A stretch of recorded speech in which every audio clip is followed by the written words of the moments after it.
à tous et bienvenue pour ce premier épisode de Midnight Cowboys, une nouvelle émission consacrée au cinéma américain que je vais présenter avec un ami et un rédacteur de C'est quoi le cinéma sur lequel j'écris également.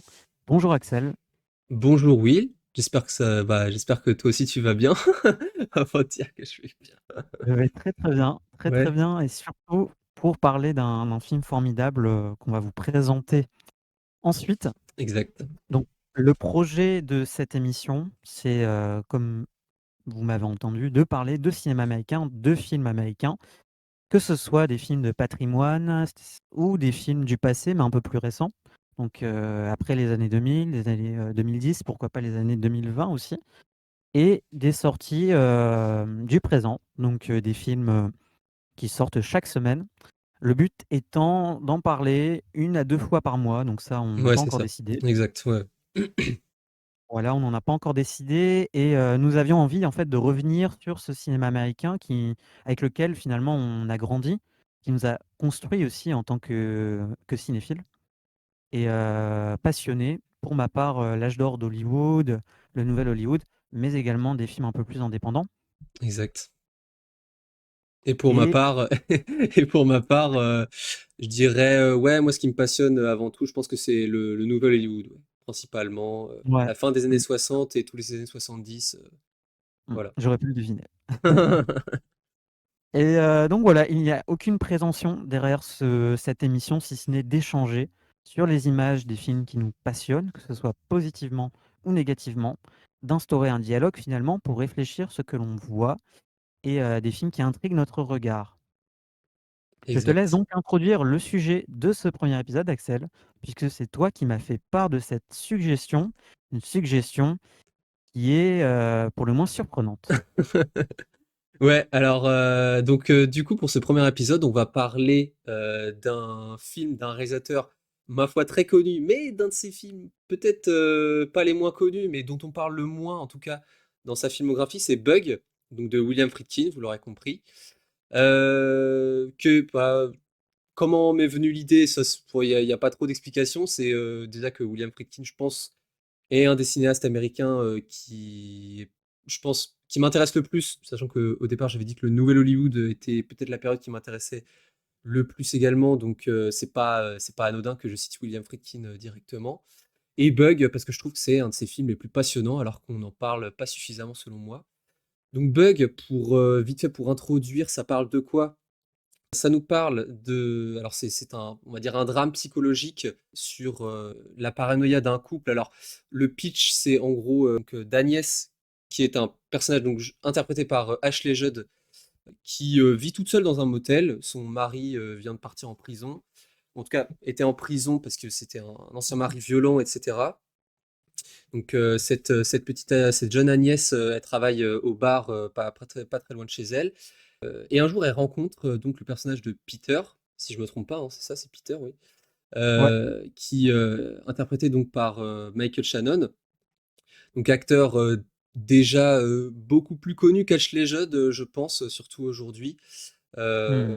et qui du coup interprète cette amie qu'elle va se faire, avec qui elle va s'acoquiner, et petit à petit, vont développer une relation, on va dire, plus qu'amicale, et, euh, et il va se passer des choses, on va dire, dans le motel en particulier, parce que donc elle invite chez elle en fait directement, et donc Ouais, Peter, pour information, c'est un ancien vétéran de la guerre du Golfe, si je dis pas de bêtises, c'est et, ça. euh, et donc va s'instaurer une petite relation amoureuse entre les deux, qui va être perturbée par beaucoup de choses qu'on va vous révéler un petit peu après, mais déjà par un des trucs principaux qui se passe dès le premier tiers du film, c'est que l'ancien mari d'Ashley Judd dans le film revient de prison, enfin il vient de sortir de prison, et il va rendre visite à Agnès du coup. Et ça va un petit peu perturber aussi ce petit cadre-là que les deux, le dé commencent à construire. Mais bref. Et donc ça, on va dire que ça part sur une folie qui va contaminer les deux, parce il y a énormément de choses qui se passent. J'ai pas très bien résumé, mais voilà, j'ai essayé de faire au mieux. Donc, Non, donc non, voilà, c'est quand même bien résumé, t'inquiète. voilà. Donc voilà, alors après, donc c'est un film de William Friedkin, j'avais dit, qui sort en 2006, donc après Traqué, qui est déjà, je crois que c'est son premier film de la période des années 2000, Traqué. Ouais, c'est ça. Donc Bug sort après, et mine de rien, après une petite traversée du désert quand même, parce que avant Traqué, il a fait des films qui étaient plutôt, enfin qui sont plutôt décriés aujourd'hui, hein. Moi j'en ai vu quelques-uns, dont Jade particulièrement, qui est pas terrible, hein, on va pas se le cacher. Ouais, C'est années 90, je ouais. me suis épargné ça. Ouais, ouais, mais t'as bien raison. T'as bien raison. Et donc voilà, c'est un film qui sort en 2006, c'est juste avant Killer Joe, hein, son avant-dernier film, qui lui est sorti dans les années 2010. Mais pour parler de Ouais. William Friedkin, je vais te laisser en parler, William, parce que je pense que tu as beaucoup de choses à dire. Ouais, bah, bon déjà pour, contextualiser un peu plus, c'est vrai que, je suis en train de lire l'autobiographie, qu'a écrite, évidemment donc, puisque c'est une autobiographie, William Friedkin. Et bon, c'est un livre absolument passionnant et c'est vrai que j'ai pris énormément de plaisir à le lire, sur toutes les étapes qui l'ont construit en tant que réalisateur et même, sur ses éléments, de vie privée. Et donc William Friedkin, pour le présenter assez brièvement, c'est un réalisateur né en 1935 à Chicago, qui est décédé, en 2023, l'année dernière donc, et qui a livré un dernier film, voilà, qui est sorti, en streaming en ce début d'année. Si vous ne l'avez pas vu, c'est L'affaire de la mutinerie Kane et il est très connu et il est encore considéré aujourd'hui comme un des maîtres du nouvel Hollywood pour ses films, French Connection en 71, L'Exorciste en 73, mais encore Le Convoi de la peur, Sorcerer. Voilà, c'est un cinéaste qui est fondamentalement passionné par, ce que je qualifierais de la lutte entre le bien et le mal, mais en général par des récits un peu tortueux, une dimension psychologique, mais qui n'oublie pas d'inclure en fait des éléments très frénétiques, surtout sur la forme, par des choix de mise en scène assez particuliers Ouais, et une ça, gestion ça de reste viscéral, quoi. Ça reste viscéral. voilà, c'est ça et donc il y a un côté très brutal qui est omniprésent dans son cinéma. Tout le monde se souvient, en tout cas pour ceux qui l'ont vu, de la scène de poursuite dans French Connection qui, je pense, Évidemment. résume à peu près toute la toute l'ambition de Friedkin qui a commencé dans le documentaire, intéressé par la peine de mort, qui a ensuite poursuivi, en filmant notamment, par exemple, des sportifs qui, en fait, réalisaient des exploits. Donc, ils filmaient dans des voitures, ils filmaient, des cascades et donc après, voilà, il s'est mis sur ces films de fiction et quelque part, il a un petit peu repris, qui finalement l'a passionné depuis le début, hein, c'est-à-dire ce milieu de violence dans les affaires de justice, également le milieu de la police puisqu'il était déjà très familier avec ça, mais également donc quelque chose de très viscéral, comme tu l'as dit Axel, finalement axé, voilà sur quelque chose de sportif avec soi-même et avec les autres. Exact. La première question que j'ai à te poser, Axel, par rapport à Bug, Ouais, vas-y. qu'est-ce que ça t'inspire, en fait, à première vue, quand tu regardes cette affiche, la promotion qui a été faite autour, ce film? Parce qu'en fait, j'ai l'impression que ce film, c'est même pas qu'une impression parce que quelque part c'était un peu le but, a été vendu comme un film d'horreur. Oui, Est-ce que c'est vraiment le cas? Avec le recul et en l'ayant revu aussi? d'accord. Effectivement, à première vue, c'est vrai qu'on pourrait penser, bah, surtout en voyant l'affiche, voire les affiches, hein. Très concrètement, on peut penser Ouais, directement à un film d'horreur, peu importe s'il est psychologique ou pas totalement, mais enfin, on peut penser effectivement qu'on va voir un pur film d'horreur avec tout ce que ça peut comporter surtout au niveau, enfin, j'ai envie de dire viscéral, etc., avec des éviscérations, de la violence graphique, etc. Ce qui est en fait pas vraiment le cas. C'est-à-dire que c'est plutôt un film. Comme je l'ai dit au départ, en fait, c'est plutôt un drame psychologique pour moi, Bug, en fait, ouais, où Friedkin réussit à tout point de vue à poursuivre en fait les obsessions de son cinéma. Et en fait, enfin, pour moi, Bug, ça raconte ni plus ni moins, mais je pense que tu es d'accord, c'est que ça ouais, bien raconte sûr, bien ni sûr. plus ni moins que Mmh. une contamination en fait entre deux personnages. Alors on va dire plus généralement entre tous les personnages du film, mais la contamination d'une passion dévorante Mmh. C'est de ça qu'on va parler en premier point, si je dis Ouais, pas de bien bêtises sûr. normalement. Oui. Donc heu, donc voilà. Et en fait, tu vois, Vas-y. je te posais la question parce que ça me permet de dériver sur autre chose, c'est que, ce film a quelque part eu besoin d'être, vendu, pour la société de production, mais aussi pour son public comme un film d'horreur. C'est-à-dire voilà, par le réalisateur de L'Exorciste pour, e espérer en fait un petit peu avoir, un minimum de public derrière. Parce que pour expliciter un petit peu plus, tout ça, en fait, Bug, c'est une adaptation d'une pièce de théâtre de Tracy Letts en 96 et une pièce de théâtre où il y avait déjà Michael Shannon, hein, qui jouait, ce personnage. Mais Tracy Letts, il est identifié comme un auteur de pièces de théâtre qui privilégie, voilà, l'écriture de personnages un peu, voire carrément, déstabilisés. Mais il y a pas une horreur un peu frontale, c'est-à-dire que c'est tout un climat et toute une atmosphère, en fait, qui se déploie, Ah oui, d'accord. qui vient, se resserrer autour des personnages. C'est vrai que je te posais la question, Axel, parce qu'avant de voir le film, j'avais encore, tu vois, cette idée que Bugs serait potentiellement un film d'horreur, tellement, quelque part, les affiches et ce que ça pouvait laisser penser, juste comme titre aussi, faisait potentiellement penser à un film d'horreur. Mais comme tu l'as dit, c'est clairement d'abord un drame, hein. On en parlera sur l'aspect fantastique après. Alors justement, pour parler de cette passion dévorante, donc dans Bug, tu l'as exprimé au début, par rapport au synopsis. 2 êtres, en fait, perdus, c'est-à-dire, Ouais, le totalement. personnage de Michael Shannon et de Ashley Judd, finissent en fait par faire corps et ce qui est assez intéressant, je pense, on peut l'évoquer tout de suite, c'est à quel point on a cette impression constante que les 2 sont seuls. Les 2 sont seuls et se réunissent en fait dans leur, propre solitude Totalement. et dans une solitude qui finit un peu par, devenir, commune, quoi. Ah bah, complètement. Complètement et puis, bah, pour expliciter, cette solitude, en fait, dès la présentation des personnages, ce qui est, très efficace, en fait, c'est que Friedkin, les introduit, de façon, à ce qu'on sache tout de suite en tant que spectateur, sans forcément avoir beaucoup d'informations, par rapport, à leur vécu et cetera.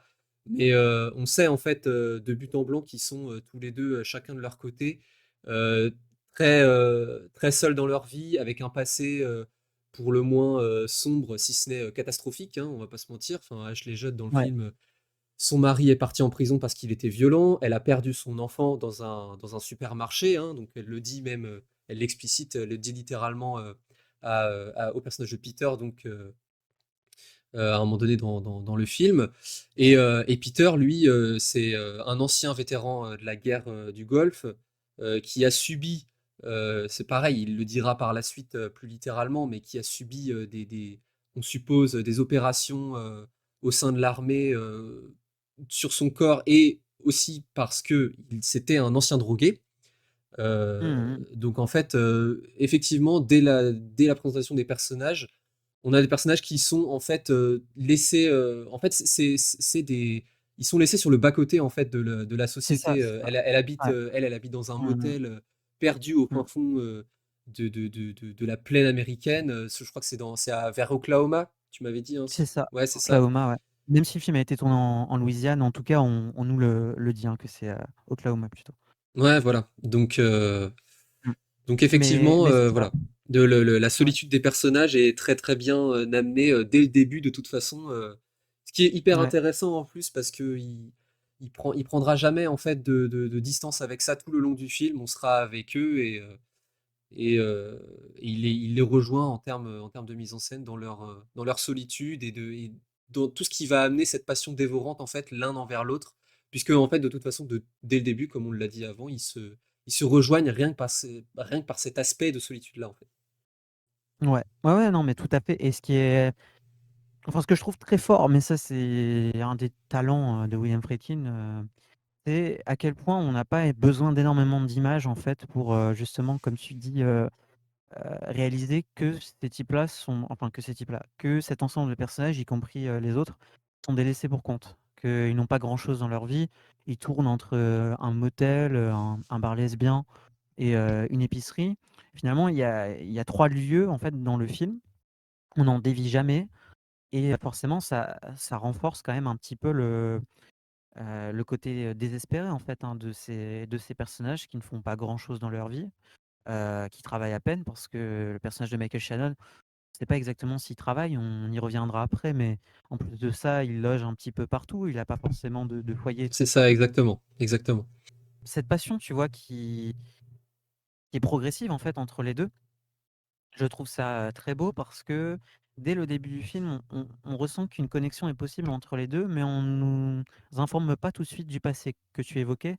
C'est vraiment par étapes en fait, hein, par étapes de récit, plus le récit progresse et on y reviendra après. C'est vrai qu'il y a un côté très cathartique dans la mesure où il leur faut quelque part une étape de, d'expression, de pulsions violentes en fait pour commencer à s'exprimer vraiment sur leur passé, sur qui ils sont réellement. Et il y a une phrase de Michael Shannon, donc le personnage de Peter, qui est très, très jolie. C'est à quel point en fait lui sur ses relations passées amoureuses, il a jamais eu l'impression de pouvoir être qui il est réellement. Donc il y a cette impression, du moins pendant la première partie du film, que les personnages ne se dévoilent pas, encore totalement, Ouais. qu'ils vont potentiellement parvenir à le faire, mais voilà, ça doit demander du temps. Pour autant, Friedkin les met déjà ensemble dans la pièce, les cadres, comme tu l'as dit, avec des plans resserrés, dans le même espace, et on y croit déjà en fait à leur interaction. On n'a pas besoin de ces éléments contextuels qu'on va quand même nous dévoiler après pour y croire dès le début. Ouais, totalement. Totalement. Donc, après pour parler un peu plus de cette passion dévorante, c'est vrai que ce qui est hyper intéressant en plus, c'est que, il y a tout ce côté, comment dirais-je? Ce qui est hyper intéressant en fait chez William Friedkin, c'est qu'il va jamais, enfin dans ses meilleurs films en tout cas, il se met toujours, à niveau, de ses personnages et heu et dans Bug, c'est absolument c'est totalement le cas en fait. C'est-à-dire que on ne va quasiment, systématiquement, jamais, quitter le motel, et les seuls plans qu'il fera en dehors du motel, sont des Ouais, plans qui eux-mêmes incarnent en fait, aussi la folie des personnages qui finissent par croire qu'ils sont observés et cetera. Donc ouais, c'est ça, hein. on est toujours à niveau, en fait, à leur niveau, on est avec eux et on ne quitte jamais, ce point de vue-là, quoi. Et Ça et c'est ce qui est absolument passionnant, c'est que, c'est une histoire d'amour avant tout, en fait. ouais, Et bah, c'est ça et c'est ce et qui vas-y, vas-y.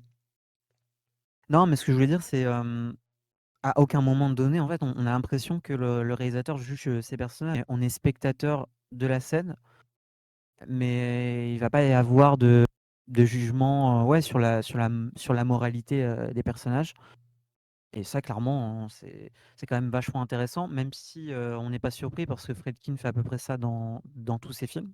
Oui, oui, oui, oui. Mais comme tu dis, sur l'aspect, romantique du film, je te dirais, c'est presque surprenant de la part de Friedkin, mais je dirais que pendant la première partie, tu vois, j'avais limite l'impression que ça prenait davantage le pas, tu vois, sur tout l'aspect, psychologique. Bon, évidemment, un peu moins sur la suite du film où, voilà, il y a un peu plus de violence, le côté paranoïaque est de plus en plus renforcé. Mais faut reconnaître que, il y a quand même des scènes très, très, très émouvantes entre les 2. Oui, Et ouais, c'est aussi une romance, quoi, une romance comme on a peu vu, je pense, dans la filmographie, de Friedkin. oui, Et très clairement. ça fait plaisir, on va pas se mentir, hein. Ouais, ouais, très Ça fait clairement. plaisir, en tout cas, moi, j'avais pas l'impression, tu vois, de voir un couple comme ça dans ces films qui Non, m'ait c'est autant vrai. marqué. Non, c'est vrai, c'est vrai. Parce qu'à chaque fois en plus, ce qui est, alors j'ai plus trop souvenir, mais à part L'Exorciste, je sais pas s'il a déjà mis en scène un personnage féminin aussi émouvant que celui d'Ashley Judd dans Bug, tu vois? Par exemple. Ouais. Bah, tu vois, Je là, à l'instant, je pensais justement à L'Exorciste.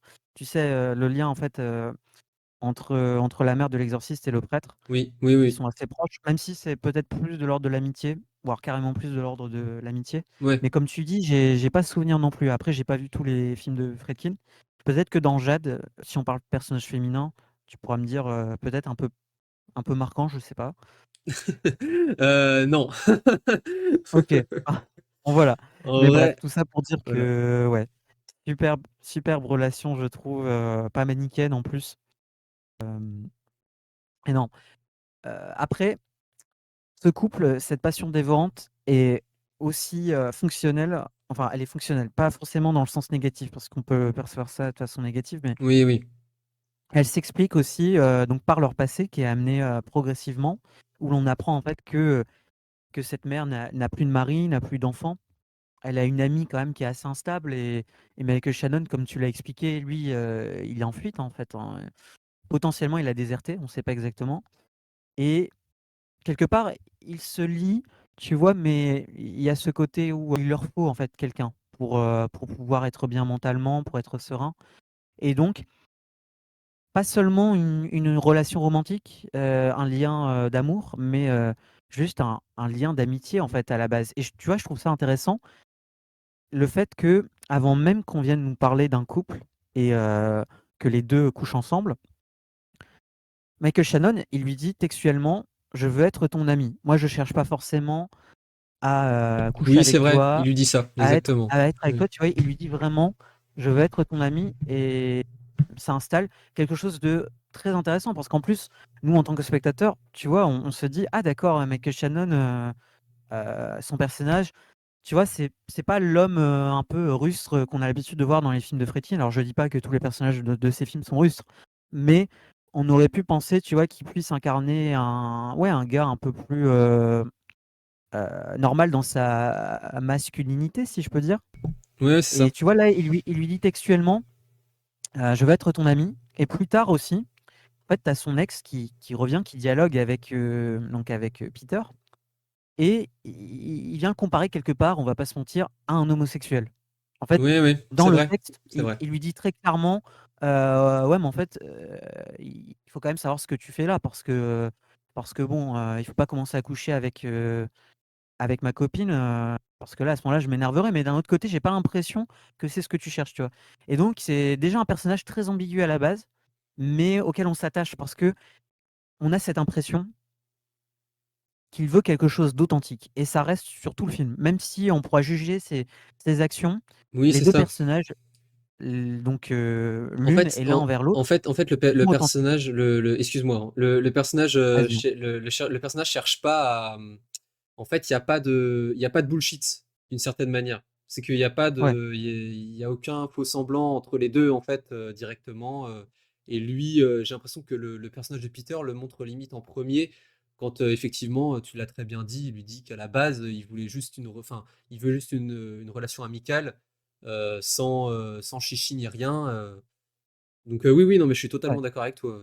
Mmh et d'ailleurs, tu vois, il y a ce côté dévorant, parce qu'on a parlé de passion dévorante d'un couple, qui reviendra plus tard quand, Ashley s'imagine qu'en réalité leur rencontre s'est faite, pas seulement par hasard, mais parce que tout a été, prévu en quelque part, par des gens, extérieurs qui ont amené à cette rencontre et en fait, il est bien là le problème, c'est que les personnages commencent à remettre en question, tu vois, leur propre rencontre Ouais, qu'ils ont, ressentie tous les 2 et à ce moment-là, on va spoiler, les 2 se finissent par se suicider, tu vois? Donc oui, vraiment il y a cette authenticité, moi, que j'ai énormément appréciée. Bon, après on peut parler, de l'incarnation aussi, par les acteurs qui absolument, est ouais, qui est très forte, hein, absolument. vraiment, Absolument, moi je pense le jeu que, de enfin regard, c'est d'ailleurs très, enfin c'est très en même temps très marrant et très, comment dire? Ça fait un peu pitié de voir que, Ashley Judd a malheureusement, parce que Michael Shannon, autant il a eu une carrière derrière ça, ouais, mais notamment avec, Jeff Nichols, hein. Je sais que tu aimes beaucoup oui, notamment, c'est les films qu'il a fait chez ouais. Jeff Nichols, mais Take Shelter d'ailleurs, un rôle qui si enfin, en tout cas, si vous avez vu Take Shelter, son rôle dans Bug va forcément vous y faire penser un petit peu. ouais, voilà. Et contrairement, à Ashley Judd, en fait, qui à part, alors ça c'était avant Bug, mais elle avait un petit rôle dans Heat, notamment, c'est celle qui, alors si je dis pas de bêtises, c'est celle qui jouait la femme de Val Kilmer, pardon. C'est ça, Ouais, c'est exact. ça. Mais malheureusement, à part Bug, enfin, après Bug, elle n'a quasiment rien. Enfin, c'est pas qu'elle a rien fait, mais disons que les films qu'elle a fait étaient beaucoup moins marquants, ou alors soit Ouais, sa c'était. carrière globalement. Globalement, c'était presque. Je me demande même s'il n'y a pas des directs ou DVD, quoi. Donc, Ah oui, oui, oui. ouais, ouais. Donc, c'est Mmh. vraiment dommage quand on voit la performance qu'elle a dans ce film-là, qui en plus, enfin, à l'image de son personnage, est vraiment bouleversant, je trouve. Donc, ouais, ouais, Ah oui, oui, c'est oui. clair. Mmh. Et d'ailleurs, à ce sujet-là, tu vois, Friedkin disait que Ashley Judd se retrouvait très facilement dans son personnage parce que, elle avait vécu une enfance, un peu compliquée aussi, psychologiquement, et qu'il avait eu l'impression, alors, sur Michael Shannon, l'impression était, directe parce qu'il avait vu la pièce, et il avait été frappé par son incarnation, que ce soit, sur le théâtre ou au cinéma. Mais Ashley Judd, il disait la même chose, comme quoi, ça paraissait couler de source en fait leur performance. En tout cas, qu'il a été très, très impressionné, qu'il avait pas eu énormément de travail, en fait, en termes de direction pour que le travail soit fait correctement, quoi. Ouais, c'est hyper Hem, intéressant ce truc-là, j'avoue. Parce que surtout que moi, enfin, t'as pu lire, ce que je sais pas si on l'a précisé, mais toi, t'as pu lire l'autobiographie de Friedkin. oui, oui, oui, oui. Oui, on l'a Donc, précisé avant. ouais, voilà, bah, et moi, j'avoue que je l'ai pas encore lu, mais c'est passionnant du coup de savoir ça. J'avoue que. Ah oui, oui, oui, beh, ça se ressent à l'écran, hein, de toute façon, leur alchimie, la manière dont ils se répondent, c'est assez impressionnant, franchement. Mais pour finir sur cette passion dévorante, je pense qu'on peut aussi mettre ça en lien, on en parlera peut-être après, Ouais, mais sur le fait que plus le film progresse, plus on a l'impression que les 2, tu vois, ils finissent par être ensemble en permanence. Alors, il y a cette scène de sexe oui. qui En fondu qui est un enchaîné, ouais. tournant, je pense, dans le film, En hein, fondu qui est enchaîné. clairement un tournant, ouais, en fondu enchaîné, qui est un tournant du film où les 2 littéralement font corps. Et à partir de ce moment-là, il me semble, les 2 ne quittent quasiment plus jamais l'écran. Alors, il y a une autre scène sur laquelle on reviendra précisément après, où ils sont séparés par un mur, Oui, mais voilà, ils restent quand même dans la même unité de lieu, quoi. tout à fait. Heu, C'est ça. si on regarde, sur tout le film, ouais, ils restent dans la même unité de lieu, et Et cette passion dévorante, c'est ça. justement, pour enchaîner, elle fait partie quand même de tout un aspect psychologique. Et là, je vais te laisser en parler un petit peu, Axel, Ouais, ouais. parce que c'est probablement sur ça, en fait, hein, qu'on se souvient principalement de Buck. C'est tout l'aspect paranoïaque, et on y reviendra sur, Bah, c'est ça. Bah, de toute façon, c'est enfin donc pour en revenir, parce que je pense que même les auditeurs qui nous écoutent, je pense le savent, mais William Friedkin, et la paranoïa, ça fait qu'un, j'ai envie de dire. Parce que ouais, tout le long de sa ah bah, oui, filmographie, c'est un cinéaste, donc on le rappelle, hein, qui a œuvré, beaucoup dans le Nouvel Hollywood, hein, avec, donc, quand il fait French Connection, il y a déjà, beaucoup de ça, hein, la paranoïa, la folie, tout ce qui, ouais, incarne la société de l'époque, et cetera, ce qui a fondé l'Amérique de l'époque, hein, parce que le Nouvel Hollywood, mmh, est pas venu à partir de rien, hein. On rappelle qu'il y a eu l'assassinat de Kennedy juste avant, et cetera, enfin bref, ça vient pas de nulle part tout ça, et dans Bug, il poursuit ce truc-là. Alors ce qui est marrant, je pense que c'est pas anodin qu'il arrive après le 11 septembre, en plus. non, à mon avis, non. Donc, ça paraît être une évidence, hein, de personnes qui sont, j'ai envie de dire, qui finissent par être cloisonnées, chez eux, qui commencent à faire des théories du complot sur, enfin, je veux dire, à un moment donné, le personnage de Peter, balance quand même à Ashley Judd que, il y a enfin, que les Américains collaborent avec, des anciens nazis, et cetera. Enfin bref, ça va très loin, quoi. Donc, voilà. Mais effectivement, cet aspect psychologique, se fait ressentir, bon, évidemment par la mise en scène, hein, bien qu'il y ait un côté théâtral qui se ressente, en particulier, moi je trouve, sur le jeu des acteurs. Ouais, Je sais pas si tu es d'accord, mais oui, oui, oui. voilà, enfin, par exemple, surtout vers la fin où, les 2 personnages en fait finissent par, eux-mêmes, on va dire, métaphoriquement créer du texte, créer, tout un tas d'histoires, de complots, il y a une sorte de fascination pour, l'imagination, on va dire, de différentes histoires de complots qui n'existent pas en réalité, mais qui, pourraient en fait, pourraient presque exister, parce qu'en fait les personnages y croient eux, Et en termes de mise en scène, Friedkin j'ai envie de dire, nous prend le spectateur à partie et nous met en fait avec les personnages, c'est-à-dire absolument. il les filme jamais avec une certaine hauteur, ils restent à leur niveau. Et donc nous, en tant Ouais. que spectateur, on pourrait presque les croire. Et c'est ça qui est assez fort, je trouve, dans ce film-là, c'est que cet aspect psychologique, on nous le fait ressentir en fait à travers toute la mise en scène. Donc évidemment, comme je l'avais dit juste avant, même quand il sort quelquefois du motel avec comme ça, des lents travelling, c'est pour nous montrer finalement que ce que les personnages ressentent, en fait, ils se sentent observés eux aussi. Et donc, bah, en termes de mise en scène, c'est là, quoi. Euh, et puis, je sais pas si tu veux rajouter quelque chose par rapport à ça. Je pense qu'il y a d'autres choses à dire. Bah, écoute, en fait, c'est marrant parce que, quand tu parles justement qu'on finisse par y croire peut-être un petit peu à cette, machination, j'ai pensé instinctivement et je viens de faire le rapprochement à un film assez récent que je sais, que toi, Axel, tu n'as pas Alors, spécialement, vas-y. aimé.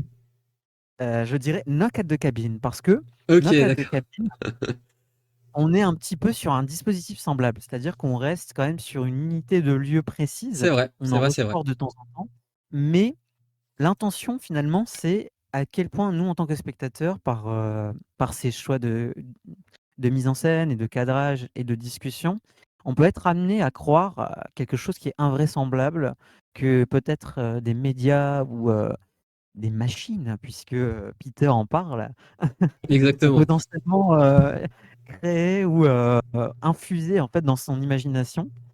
Et Ouais. c'est vrai que c'est un aspect très prégnant de ce film et je dirais carrément qui, peut s'apparenter en fait, à tout un pan du cinéma, fantastique, hein, Oui, oui. hem, toute cette machination, ce complot peut-être qui existe, mais sur lequel en fait il n'y a aucune matérialité. Ouais, c'est ça. C'est C'est d'ailleurs ce ça. qui différencie, Bug du thriller, paranoïaque, parce que même s'il s'agit de paranoïa et tu en as bien parlé, Axel, comme quoi c'était surprésent dans le cinéma américain, il y a pas cette idée d'aller critiquer le système. On en parle brièvement, Exactement, Peter, exactement. à un Oui, oui. moment donné, tu vois, il critique le fait que, aujourd'hui, voilà, les images, la politique, l'économie, heu, quelque part écrasent les gens et l'individu.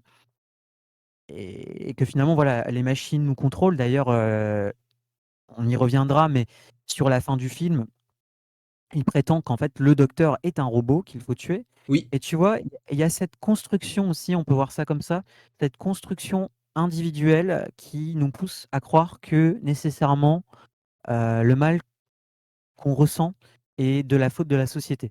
Et ça, je pense, c'est un truc qui est, comme tu l'as bien expliqué, post, 11 septembre, et qui ouais, est c'est quand même ça. inclus dans le trauma de énormément d'Américains, comme quoi, l'individu est écrasé par des menaces extérieures, mais Bah, c'est des ça, hein. menaces sur C'est ça, lesquelles hein. on n'arrive pas forcément à bien poser en fait l'existence, et à bien Mais poser les mots en fonction de la créativité, quoi. à tel point, excuse-moi, hein, à tel point que, Non, mais en plus, ça, c'est un peu à part du film, mais faut rappeler quand même que le 11 septembre, c'était pour beaucoup, enfin, je pense il y a des cinéastes américains qui doivent le dire, mais c'était quelque chose d'absolument, enfin, quand on a vu ça à la télé, même le cinéma américain, en fait, a tenté j'ai envie de dire, de retrouver ces images qui étaient complètement, en fait, enfin, entre guillemets, entre guillemets, c'est pas bien de dire ça, mais surprenante et absolument spectaculaire. Mais comme l'était en fait l'assassinat de Kennedy, on rappelle quand même que des cinéastes comme Brian De Palma disaient que le truc le plus divertissant qu'ils avaient vu à la télé, c'était l'assassinat de Kennedy. ouais. C'est un truc qui est ancré en Mmh. fait chez les Américains, ce truc du divertissement et Mmh mh, on mmh. recherche en fait Ouais. à représenter, à re-représenter en fait ce truc-là qu'on a déjà vu, mais qui était à la base qui n'est pas un divertissement en fait. C'est ça qui est hyper intéressant. Enfin bref, je me suis écarté un petit peu, mais c'est pour redire quand même que Non, non, mais c'est un c'est événement quand intéressant. même majeur. T'as Mmh. raison de dire ça, ça reste quelque chose d'absolument important et majeur dans l'histoire américaine et du cinéma américain par extension. Donc voilà. Ouais. Ah ouais, totalement. Pour revenir sur sur l'aspect, psychologique, et sur la paranoïa, le film s'ouvre sur un plan en fait, hein, sur le médecin qui est mort dans la chambre de motel et il faut l'avouer, ça frappe tout de suite un peu, notre attention parce que, heu, ce plan, voilà, il est quand même, revêtu d'un bleu pétant, on peut dire ça Totalement, comme ça et totalement. instinctivement, nous, en tant que spectateurs, c'est la première image qu'on voit d'un film, on peut penser à la science-fiction, au fantastique. Totalement, totalement parce que En parce réalité que c'est oui, c'est un ouais. docteur, c'est un docteur qui est mort, on voit du bleu partout, de l'aluminium, il y a une espèce de sans, en plus, sans aucune musique, aucun son presque. On a l'impression qu'on Mmh. débarque dans un univers imaginaire en fait, presque. Ah oui, mmh. Ouais, C'est totalement. c'est assez marqué comme ça, alors qu'au final, bah, il y aura enfin, absolument pas de fantastique en fait, Ouais, ouais, bah, heu, je pense que Friedkin, joue avec nos attentes, hein. Il déjoue même, carrément, nos attentes, tu vois? En commençant son film de la sorte. Surtout qu'après, en fait, il y a un gros plan aérien, on va se rapprocher de plus en plus du motel, mais on est quelque part, à niveau, en fait, de l'hélicoptère qui revient plusieurs fois dans le film. mmh, Sauf qu'après, ce sera, délocalisé, si je peux dire, devant le motel, hein, quand on sort de la chambre. On a un ouais, c'est point de ça. vue sur le motel, mais en tout cas, voilà, il y a tout cet aspect, un peu présence extérieure, sur laquelle on n'arrive pas exactement à mettre, les bons termes. On ne sait pas s'il y a quelqu'un, mais en tout cas, heu, nous, en tant que spectateurs, on fait l'expérience de l'extérieur aussi. Donc Ouais, voilà, c'est ça ça. crée Non, mais un exactement, malaise, exactement. ça crée un Exactement. petit malaise, hein, finalement, parce que nous, on perçoit peut-être des choses que les personnages ne perçoivent pas. Ça, c'est la magie du cinéma, Ouais, de totalement. nous offrir, des points de vue, un peu privilégiés. Ouais, non, mais exactement. Et alors, en fait, on parlait de passion dévorante juste avant, mais il y a une expérience un peu collective de la paranoïa, je pense, dans ce film, Ouais, ouais, et ensuite qui devient un peu plus individuelle entre Peter et Agnès. La paranoïa qu'on peut percevoir d'abord comme une paranoïa, qui est ressentie par l'individu, ouais, devient c'est un peu ça. collective. C'est-à-dire, Oui, une pathologie finalement se transmet là on peut penser au film d'horreur qu'on avait, un peu, refusé en introduction, mais on n'est pas tout à fait dans le film d'horreur, mais en tout cas, on a l'impression que les personnages s'influencent entre eux et pourquoi exactement on parle de paranoïa d'abord sur l'individu? Parce qu'au tout début du film, on est du point de vue d'Agnès. Agnès qui a exactement. peur que son ex revienne, son ami lui dit que attention, faut faire attention, enfin, qu'en gros, faut faire attention parce que c'est un type dangereux qui pourrait lui faire du mal, à juste titre, on le verra plus tard, il lui fait du mal. Mmh, Il y a ces coups de exact. téléphone qui reviennent, de façon incessante aussi, on n'est pas dans Scream, non, mais en tout Non, cas, non. ils reviennent de façon constante et donc c'est vrai que cette paranoïa, elle s'inscrit par des gestes un peu, simples, mais en tout cas qui reviennent, qu'on enfin on et sur lesquels, Friedkin insiste, hein, par la mise en scène. Hem, donc voilà et on pourrait même dire que la paranoïa s'étend par rapport au personnage de Peter qui, on ne va pas se mentir, paraît ne pas faire le poids en fait, hein, face, à Jerry, donc Jerry qui est, l'ex de Agnès. Ouais, ouais, mmh, c'est Qui ça. paraît comme étant quelqu'un de calme et l'ironie du sort étant qu'on connaît, bon, le style de Tracy Letts est particulier, celui de Friedkin aussi.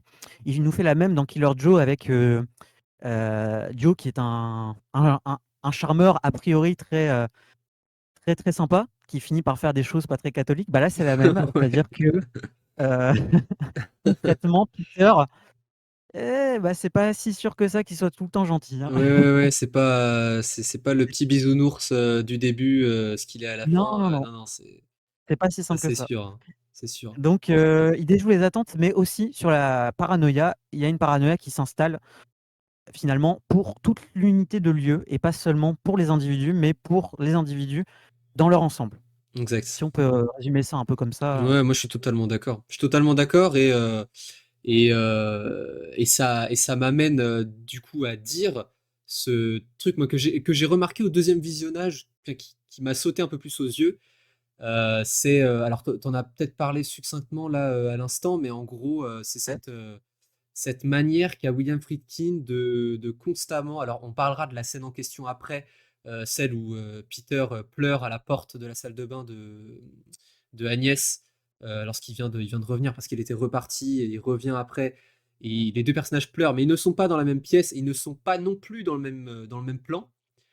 Et petit à petit, Ah en oui. fait, Mmh. tout le long du film, les personnages sont amenés à partager le même cadre, le même plan et donc partager la même folie, se contaminer l'un et l'autre. Ce qui est d'ailleurs assez fou, je trouve, c'est que en fait, les rôles finissent par presque s'inverser. C'est-à-dire qu'au final, Peter, se contamine, comment on pourrait dire ça? Contamine, Agnès, de sa La folie, folie hein. de sa folie Ouais. et au final et à la fin, Agnès finit par, quand elle finit par embrasser complètement cette folie, elle aussi, en fait, partage sa propre folie Ouais. à Ah, Peter c'est ça.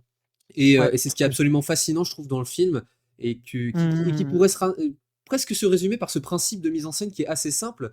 C'est-à-dire que petit à petit, les 2 personnages vont rejoindre le même cadre, partager le même plan, le même espace, Comme tu dis, ouais. et ce Mmh. qui est c'est absolument passionnant, ouais, la manière dont c'est fait, il joue Ouais. aussi, on parlait de ce côté théâtral, dans le jeu des acteurs, mais ça reste éminemment cinématographique, hein. Il y a des plans débulés, des fondus enchaînés, on reste, plutôt quasiment tout le temps, enfin systématiquement en caméra à épaule pour être proche des personnages, proche des corps.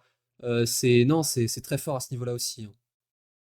Ouais. Ah ouais, non, totalement. Et puis comme tu l'as bien dit, en fait, les personnages embrassent leur folie et la montrent, à nu, en fait, mais à des moments différents. C'est-à-dire que Peter, va le faire à peu près vers la moitié du film, ce qui va entraîner des réactions, un peu surprises. Je pense à l'amie, en fait, de Agnès Mmh, ouais, c'est qui, ça. commence à le percevoir comme quelqu'un de dangereux.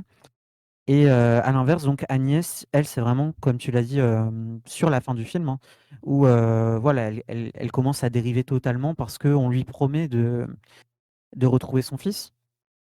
Et il y a quelque chose qui est très bouleversant et très tragique là-dedans, quoi, sur enfin, sur ce partage, en fait, hein, sur ce partage qui arrive à des moments très différents Complètement. et qui finit par créer un chaos et voilà, quelque chose qui est plus Friedkinien qu'on a l'habitude de voir.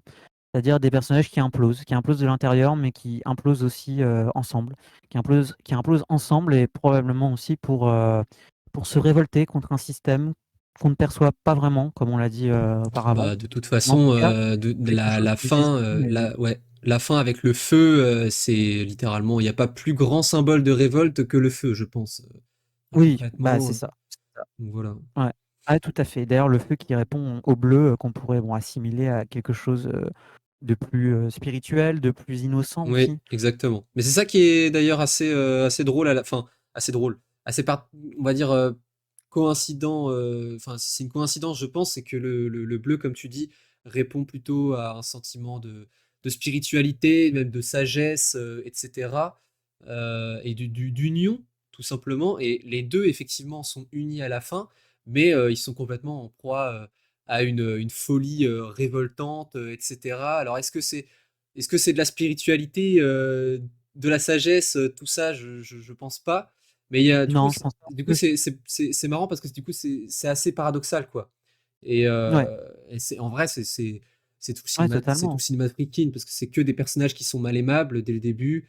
On a des personnages, qui sont en fait des personnages mal aimables, qui sont, en proie à une folie, qui au départ est assez conceptuelle, mais qui va finir par, enfin, on peut théoriser 1000 fois là-dessus, mais qui est hyper intéressante. Et j'ai perdu le fil de ce que je voulais dire. C'est terrible, mais je sais plus ce que je voulais dire. C'est terrible, mais voilà. Et tu vois, le film évoque beaucoup le sentiment de maternité et quelque part de la création, de la procréation même. Et on pourrait très bien assimiler en fait Peter, alors là je fais une analogie peut-être un Vas-y, peu vas-y, très large lance-toi, avec lance-toi. Pan, mais avec Peter Pan, tu vois? Mais en soi, Michael Shannon, au début du film, on peut quasiment le percevoir comme un enfant.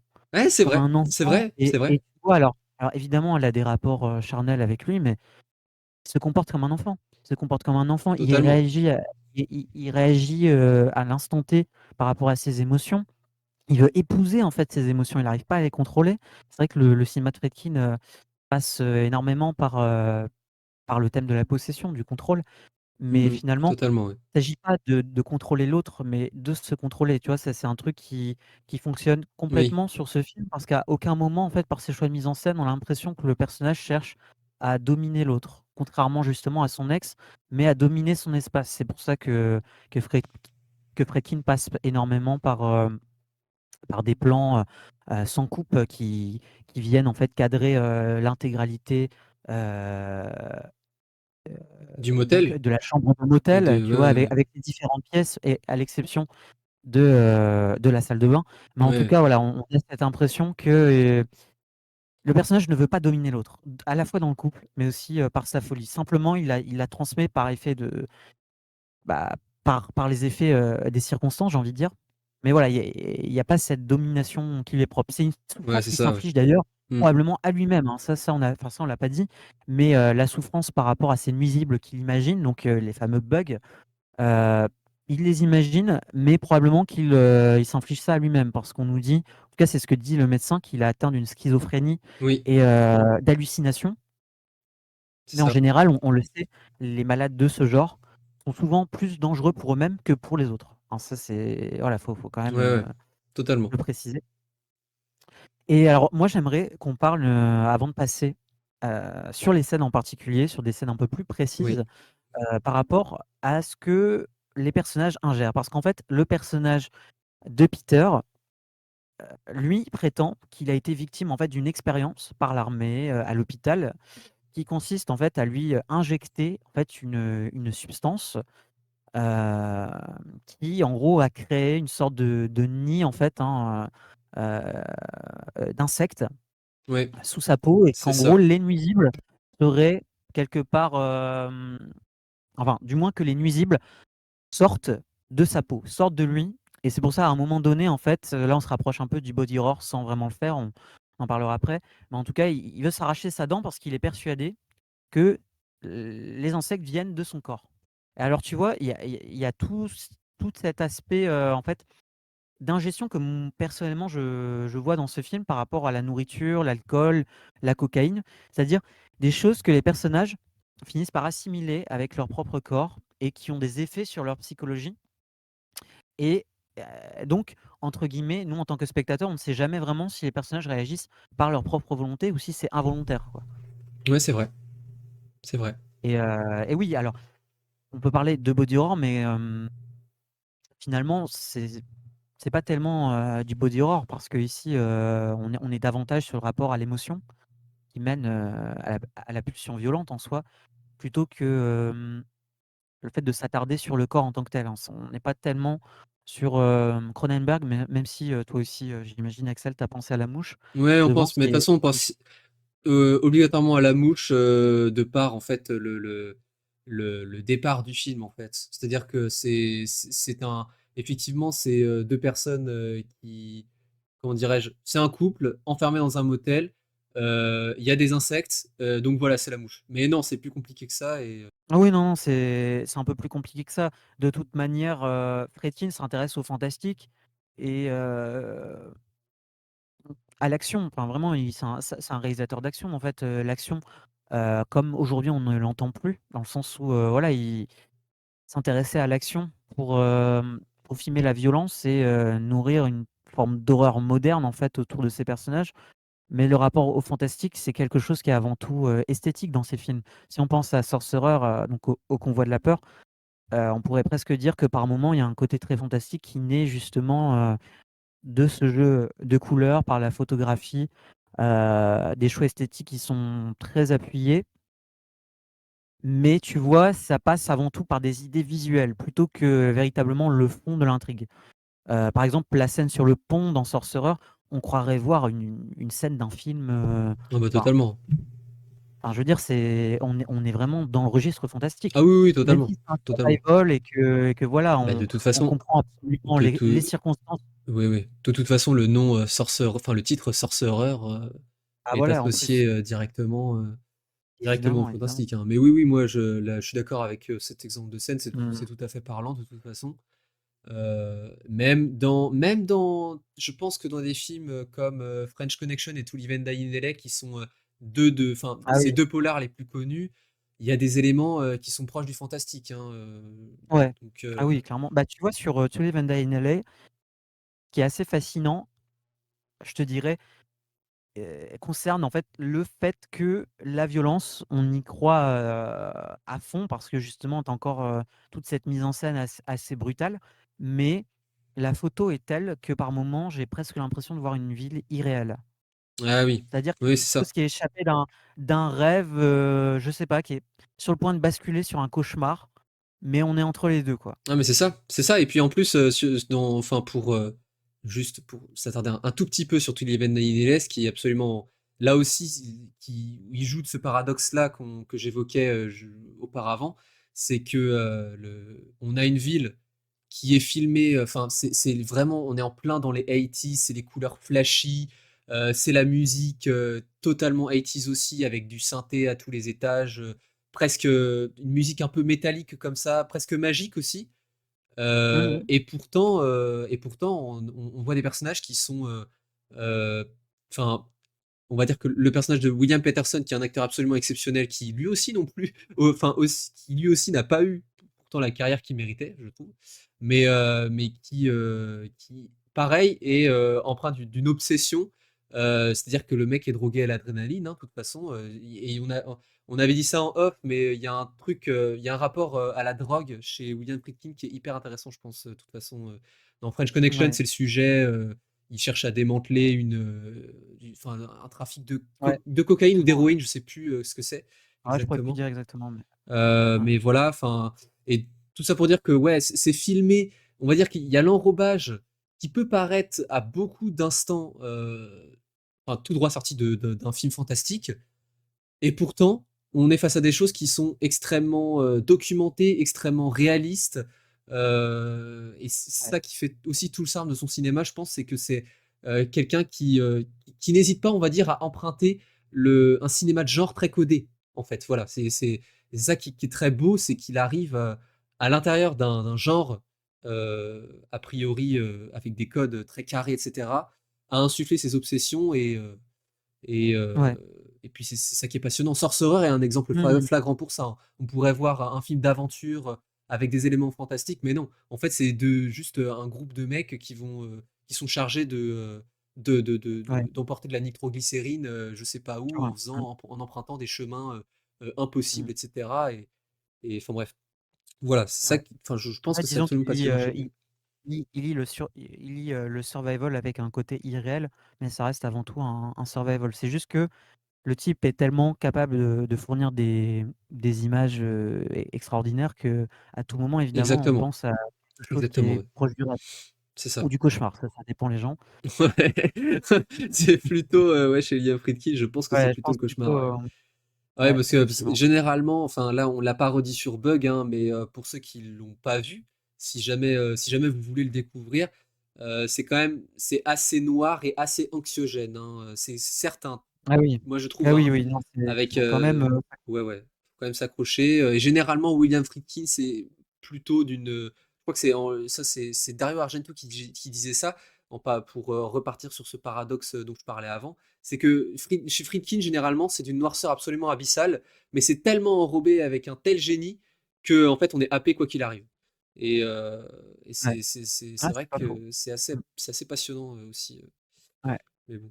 et juste pour, finir, notre propos donc sur, toutes ces thématiques et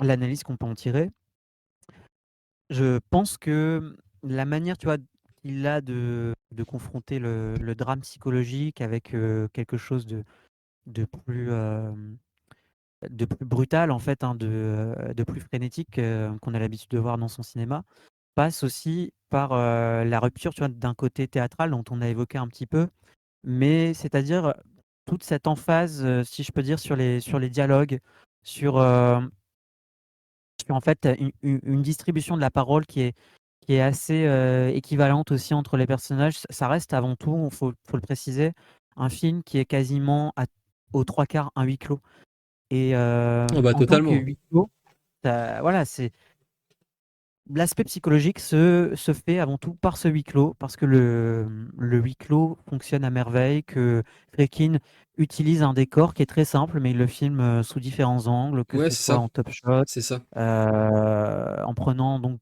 de la hauteur et parfois, comme tu l'avais dit un peu plus tôt dans le podcast, en se mettant cette fois-ci à la hauteur des personnages. Donc, un huis clos, un drame psychologique passionnant et peut-être le moment de passer à deux scènes Oui, particulières qui nous oui, ont oui. marqué. I got some bad ideas in my head. I just. Oh, look at it this way, you know. What's holding him up? Parce que c'est 2 scènes qui je pense, nous intéressent parce qu'on aurait pu partir, hein, en off, on s'est dit, on aurait pu partir sur des choses un peu évidentes. Donc typiquement le dernier tiers, tout en bleu là, quand ils sont entourés d'aluminium et qui sont complètement, qui sont au stade terminal de la folie, qu'ils n'ont cessé de développer, on va dire ça comme ça. On a préféré partir sur, 2 scènes effectivement, qui peuvent peut-être paraître anodines quand on voit le film, pour la première fois, mais qui, sont lourdes de sens à mon avis. Donc je pense que tu es d'accord, on va partir sur, la première qu'on avait dit, donc celle où Peter, réconforte Agnès et lui demande au passage si elle a un enfant. Ouais, On peut parler de celle-ci. ouais. Si donc Ah, bien sûr. notamment ce qui est hyper intéressant, je pense, avec cette scène-là, c'est qu'en fait, donc on a, si je dis pas de bêtises, Peter qui est reparti à l'extérieur et à ce moment-là, alors on est encore dans le premier tiers ou la première moitié du film, si je dis pas de bêtises, et on a donc le personnage de l'ancien mari qui est Jerry, c'est ça, hein, c'est Jerry, hein, si je dis pas de bêtises. Ouais, ouais, c'est Jerry. Ouais, c'est ça. Jerry qui vient de sortir de prison et qui revient, qui s'incruste en fait chez Agnès. Ça se passe pas très bien, on va dire, Non. pour pas trop en révéler, mais ça se passe pas très bien. Sauf qu'il lui dit que de toute façon, il doit repartir parce qu'il doit régler des choses ailleurs. Et en repartant, en fait, Peter revient et donc il croise le regard de Jerry. Et donc Jerry repart. Peter re-rentre dans le motel. Et là, en fait, il voit Agnès en pleurs, donc il essaie de la réconforter. Et là, en fait, il avait écouté la conversation qu'elle a eue avec son mari juste avant. Et Ouais. donc, et si je dis pas de bêtises, ils parlaient en fait de l'enfant qu'elle a perdu. Et donc là, il lui demande, bah, mais pourquoi tu m'as pas dit ça? T'as un enfant depuis quand, etc. Machin. Mm, Et donc là, elle lui mm, explique que non, effectivement, elle a plus d'enfant parce qu'elle l'a perdu au supermarché. ouais, mm. Donc, Voilà, elle est endeuillée. Et ouais, ça, c'est une révélation frappante pour lui. exact. euh, qui, qui, je pense, y voit aussi une potentialité en fait de rapprochement entre tous les deux parce qu'ils partagent un trauma différent. Hmm.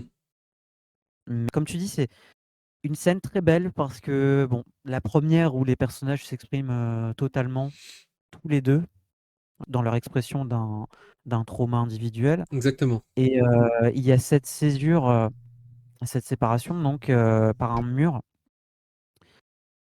où en fait, le personnage de Peter reviendra plus tard en lui exprimant le fait que voilà, lui, il peut pas partir, enfin, entre guillemets, il est obligé de partir pour pas lui faire subir quelque chose. Oui, c'est ça, c'est euh, ça. parce que voilà, en plus de ça, elle est déjà endeuillée. Donc Ouais, c'est il y a ça. un lien, je pense, qu'on peut faire entre les deux scènes, justement, où tu dis que Agnès, voilà, là, sur ce point précis, elle dévoile qu'elle a un enfant. Ouais, Et ensuite, exactement. lui s'exprime à nouveau sur son passé. Et c'est vrai que, entre guillemets, Friedkin met bien en scène, tu vois, le fait que même s'ils étaient dans la même pièce, qu'ils communiquaient déjà entre eux, ils ne se connaissaient pas vraiment. Et à partir de ce moment-là, c'est bon, entre guillemets, là, la paranoïa entre les deux, la paranoïa qu'ils vont pouvoir partager, peut se faire. Exactement, Là, ouais. c'est bon, C'est ça. on part pour C'est ça, et ce qui est hyper intéressant, le c'est terrain que, promis. ouais, ce qui est hyper intéressant, c'est que, parce qu'en plus, on parlait de point de vue du fait que la majorité du temps, ou en tout cas, durant la première moitié du film, on est du point de vue d'Ashley Judd, c'est qu'en fait, finalement, c'est elle qui accepte, en fait, de partager ce traumatisme avec, avec Peter. Et, Ouais. et finalement, tout part d'elle, hein, je pense, hein. De toute façon, elle accepte par amour, Ah oui. par Mmh. amitié, puis par amour, en fait, tout simplement, de partager comment dire, les vices et les traumatismes de son prochain, Ouais, bien en sûr, fait. Mais bien sûr. c'est ça qui est très beau, c'est que ça rejoint en plus les thèmes qu'on avait abordés juste avant, surtout sur la notion de passion dévorante. C'est qu'en fait, l'amour, c'est ça, finalement. C'est que Ouais. tu acceptes l'autre, peu importe ses tares. Si tu l'aimes vraiment, et ben, tu vas l'accepter, tu vas le rejoindre, en fait, finalement. Et Mmh. Ouais, c'est ça qui est absolument, très beau, je trouve, c'est que, bah, comme on absolument. l'a dit encore une fois avant, ça reste un drame psychologique et romantique avant tout, quoi. Ouais, Voilà. bien sûr. Et après, juste pour revenir sur un autre moment du film qui nous a tous les 2 marqués, il y a en fait cette scène où, Peter demande, enfin, il lui demande pas du coup expressément, mais il vient lui dire qu'il n'a pas eu, de relation sexuelle, hein, concrètement avec une femme depuis très longtemps. Et Ashley Judd ne lui répond pas et lui fait un signe de tête d'un Oui, air de dire, «On se retrouve dans la chambre». exactement, exactement. Et alors, une scène Ils passent pas assez par midi et 14h, eux étrange. 2. Ah non, non, non, mais une scène assez étrange où tous les 2 on s'est dit en off, qu'on avait presque l'impression en fait de voir des animaux, Oui, c'est-à-dire pendant la première partie du film, qui s'observent, qui voilà, qui se découvrent en fait, hein, progressivement aussi c'est comme ça, des ouais. animaux, dans des meutes en fait, hein, qui cherchent leur compagnon. Et bon, on pourrait dire Ouais. carrément que la bestialité et l'animalité dans le cinéma de Friedkin est omniprésent, ce qui est vrai. Mais dans ce film-là, à ce moment en tout cas, quand il lui parle du fait qu'il n'a pas eu de relation, sexuelle depuis un bon moment, il y a pas cet aspect de violence. Au contraire, ça se fait très naturellement, très doux. En plus, après la scène de sexe, comme on l'avait dit avant, c'est en fondu enchaîné. Et étrangement, une scène très belle. En fait, une scène très belle qui n'est en aucun cas presque érotique. C'est-à-dire, en soi, oui, d'accord, on fait une scène de sexe, mais il y a pas cet érotisme. C'est quelque chose qui Non, c'est vrai. est presque Mmh. réconfortant. Je Ouais, dirais ouais. même c'est un des moments où le temps est le plus suspendu. Oui, Tu exactement. vois? C'est moins, furtif, Exactement. heu, Mais c'est peut-être ouais, et c'est peut-être, là encore où il y a entre guillemets un paradoxe, c'est que ça a beau être une scène de sexe où c'est censé être torride, extrêmement voyeuriste, etc., comme tu dis, mais finalement, c'est, comment dire, c'est pas prude, mais non, on voit peu de choses, comme tu dis, et pourtant, en termes de mise en scène, dans la forme, il utilise quand même un procédé de ouais. montage qui est très voyant lui aussi, c'est le Ah ouais, fondu complètement, enchaîné. Donc complètement. c'est ça qui est absolument passionnant, c'est que comme tu dis, ça reste un moment suspendu et où le fondu enchaîné est pas du tout gratuit parce Non. il raconte énormément de Mmh. choses sur justement cette scène-là.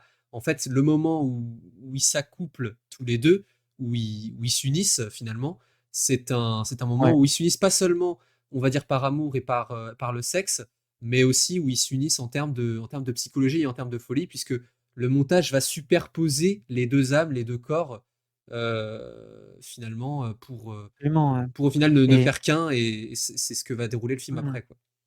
et tu vois, la dernière scène ou en tout cas plutôt la dernière séquence, répond en fait à ce moment précis où les 2 personnages, cette fois-ci, vont s'exprimer, complètement tous les 2 sans réserve et ça va amener à leur suicide, donc en fait, ils sont sur le point de s'accoupler parce qu'elle se déshabille, et ils s'enlacent et là, cette fois-ci, tous les 2 prennent feu et alors et il y a cette impression aussi, tu vois, de je pourrais pas dire de plénitude parce que là, voilà, on ressort quand même d'une discussion un peu, «plus énervée» entre Ouais. guillemets, même si, les 2 personnages s'unissent et sont d'accord. Mmh. Mais c'est le deuxième moment justement qui vient répondre, tu vois, à cette idée que les 2 sont faits l'un pour l'autre malgré qu'ils prennent feu et qu'ils s'embrasent.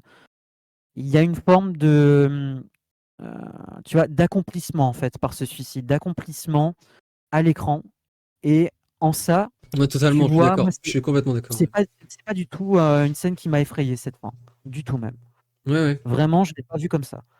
Ouais, non, mais je suis d'accord avec toi, hein. Je suis d'accord avec toi. En fait, c'est presque un apaisement pour les deux, en fait.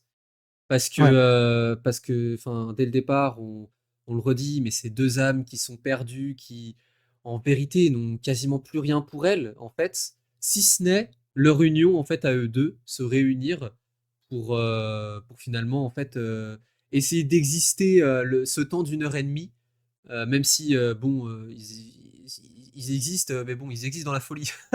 Donc bon, voilà. ouais, Mais, euh, mais oui, oui, mais je suis complètement d'accord avec tout ce que tu as dit, de toute façon, c'est complètement ça. ouais. Eh bien, c'est peut-être le moment Donc, de conclure sur, exactement, ce film Bug. voilà. Inutile de vous dire que l'on a apprécié, on en a parlé en Oui. long et en large. On espère plutôt bien. C'était un plaisir d'en avoir parlé En avec tout toi, en cas, tout cas. ouais, un gros plaisir aussi et nous vous conseillons de le découvrir. Ce n'est pas forcément le film de Friedkin vers lequel on se tourne, le plus. Non, clairement pas, ouais. Killer Joe est par exemple un peu plus populaire, pour rester Aujourd'hui, sur, oui. Mm. l'adaptation de Mais je pense, tu vois, que je pense, sans mauvais jeu de mots, je pense que le poulet marque plus que les insectes. Je Oui, pense. oui, oui, je pense. Je Je pense. pense et même Bizarrement. Matthew McConaughey, dans ce rôle, il a peut-être plus marqué que Michael Shannon parce que Michael Shannon, comme, je faisais la référence un peu plus tôt dans le podcast, Oui, il a incarné un personnage semblable dans Take Shelter et malheureusement, c'est ça a vrai. peut-être contribué, tu sais, Ouais, c'est vrai, c'est à pas rendre faux, ouais. C'est vrai. un peu moins populaire ce rôle.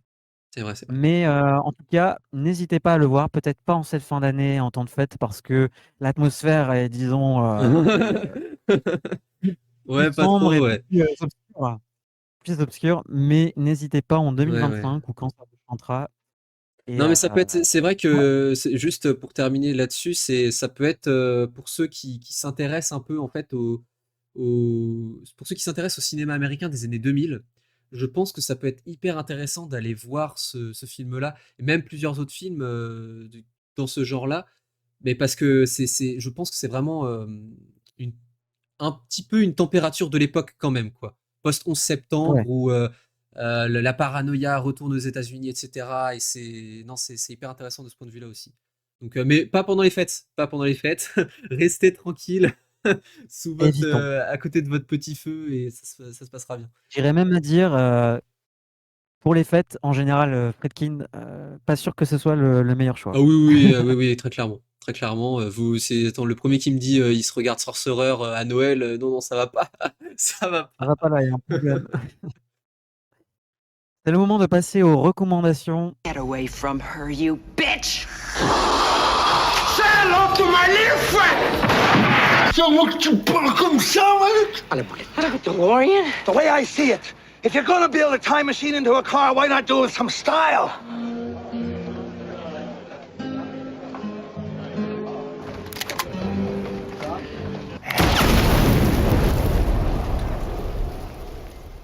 Axel, dis-nous, quelle est ta recommandation du jour?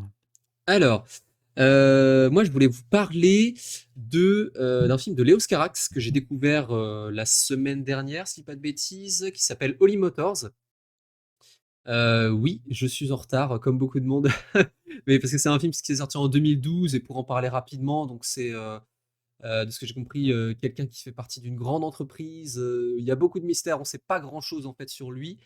Et en fait, le film démarre. On voit ce personnage donc masculin, un homme qui a plutôt, on va dire, la quarantaine ou la cinquantaine, qui est dans une limousine. Et en fait, petit à petit, il se balade dans Paris, dans tout Paris. Et il s'arrête en fait à des endroits, on va dire, stratégiques, où à chaque fois, il va endosser un rôle et comment dire, et se déguiser en, on va dire, un rôle ou quelque chose de particulier. Je ne veux pas vous en dire plus, mais c'est un film qui est très étrange sur quelqu'un qui se déguise, que ça soit en SDF, en acteur, enfin, qui vous voulez, en chef d'entreprise, enfin bref. Et c'est un peu une enfin, j'allais dire une critique de la société, c'est trop facile de dire ça, mais ça dit quelque chose, on va dire, je pense, de la France et plus généralement du monde du cinéma actuel, parce que quand aujourd'hui il y a des trucs qui sont encore valables, je pense, ça c'est mon avis à moi. Mais voilà, du coup, c'est Léos Carax, donc c'est formidable, formellement, il y a des trouvailles de fou. L'acteur est complètement dingue. Il est assez connu, je sais plus qui c'est. Denis Lavant? C'est ça, je crois que c'est ça, ouais. C'est ça, Ouais, Denis Lavant, ouais. c'est Qui est ça. un habitué, chez Carax, d'ailleurs. Voilà, exactement. Et enfin, si vous voulez voir un film très surprenant, qui est imprévisible à chaque séquence, foncez voir Holly Motors, c'est absolument génial. Voilà. Eh bien, tu m'as donné envie de le découvrir. Ça fait longtemps que je veux le voir, surtout car il y a Kylie Minogue qui fait un petit rôle dedans. Alors, la carrière de Kylie Minogue, musicalement parlant, est de plus en plus compliquée, mais ça reste quelqu'un que j'apprécie. Pour ma part, je vous conseille L'ombre du feu, réalisé par Shinya Tsukamoto, sorti le 1er mai 2024, donc un film de cette année que j'ai eu la chance de rattraper dernièrement. Shinya Tsukamoto, qui est connu pour faire des expérimentations visuelles, narratives assez particulières et qui s'est illustré à filmer des individus qui finissent par muter. Alors, muter physiquement, muter psychologiquement aussi. Mais en tout cas, cette mutation dans ce film précisément s'incarne au lendemain de la Seconde Guerre mondiale, puisque dans un Japon en reconstruction, ici dans un petit village, une jeune femme passe son temps en fait enfermée dans un bar qui lui sert de refuge et un jour donc elle va recueillir un orphelin et un jeune soldat et à Ouais, c'est ça, ouais. partir de ce moment-là donc il y a une vie de famille qu'on peut commencer à imaginer qui va s'installer Mmh. justement, elle va s'installer sauf que voilà chacun quelque part fait l'expérience de son trauma personnel et ça va amener les personnages à se séparer. Et vraiment très, très, très beau film, L'ombre du feu, j'ai beaucoup aimé, Axel aussi, C'est de le mémoire. meilleur gamin du cinéma, ces dernières années, pour moi. Voilà. C'est ce que j'ai à dire. Alors j'irai pas jusque-là, mais excellent acteur, effectivement et film de Tsukamoto très intéressant. Il ne part pas du tout dans quelque chose d'ultra démonstratif ou spectaculaire. Par moments, ça peut arriver dans son cinéma. Au contraire, un film très posé, extrêmement beau et finalement, assez lent, je trouve, Ouais.